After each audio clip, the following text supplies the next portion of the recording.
The Great Rift: Why Saudi Arabia and the UAE are no longer allies.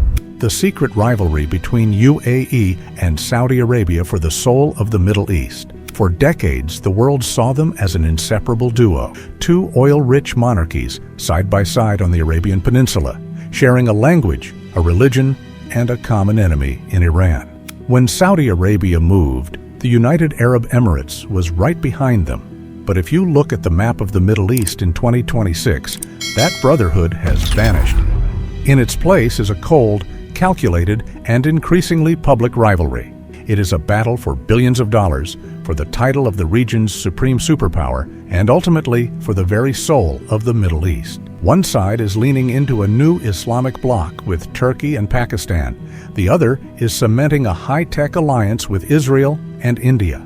The Great Rift is not just a spat between princes. It is a divorce that is rewriting the rules of global geopolitics.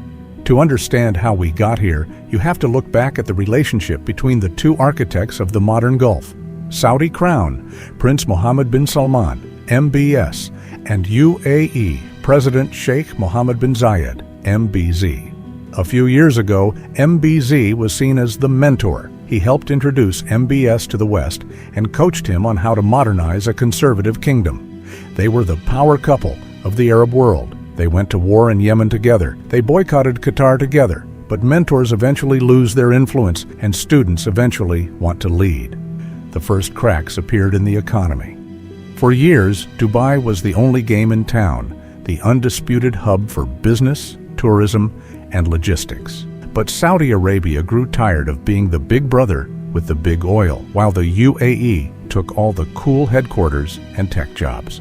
Saudi Arabia issued an ultimatum: move your regional headquarters to Riyadh or lose out on Saudi government contracts. It was a direct shot at Dubai's jugular. By 2026, this economic competition evolved into something much deeper, a fundamental disagreement on who the Middle East should partner with to survive the post-oil era. The UAE has doubled down on the Abraham Accords. They have moved past just recognizing Israel.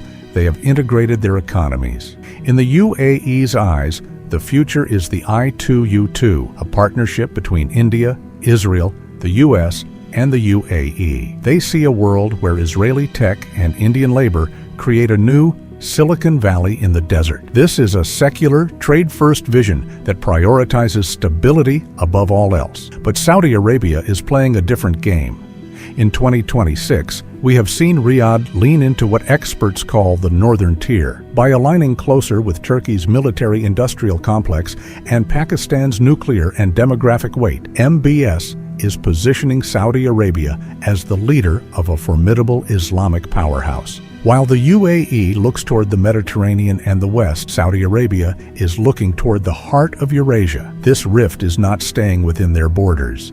It is playing out across the globe. In Sudan and Libya, the two countries have often backed different horsemen. In the Red Sea, they are racing to build competing naval bases, each trying to control the most important trade vein in the world. The UAE wants to be the Singapore of the Middle East, small, nimble, and connected to everyone. Saudi Arabia wants to be the G20 giant, the undisputed heavyweight that calls the shots for the entire Muslim world. Behind the scenes, the personal relationship has reportedly turned icy. In the high-stakes world of Gulf monarchies, perception is everything.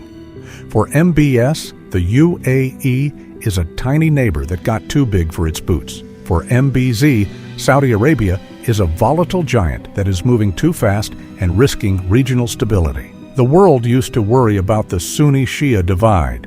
While that still exists, the Riyadh-Abu Dhabi divide is now arguably more relevant to the price of oil, the success of the tech industry, and the likelihood of war. As we move through 2026, the Middle East is no longer a monolithic bloc. It is a fractured landscape where old friends are the new rivals. The UAE is betting that a high-tech, secular alliance with Israel and India will make them untouchable. Saudi Arabia is betting that its size, its holy sites, and its new pacts with Turkey and Pakistan will make it the leader of a new world order. One thing is certain: the soul of the Middle East is up for grabs. And in this Game of Thrones, there is no room for second place. The brotherhood is over. The competition has just begun.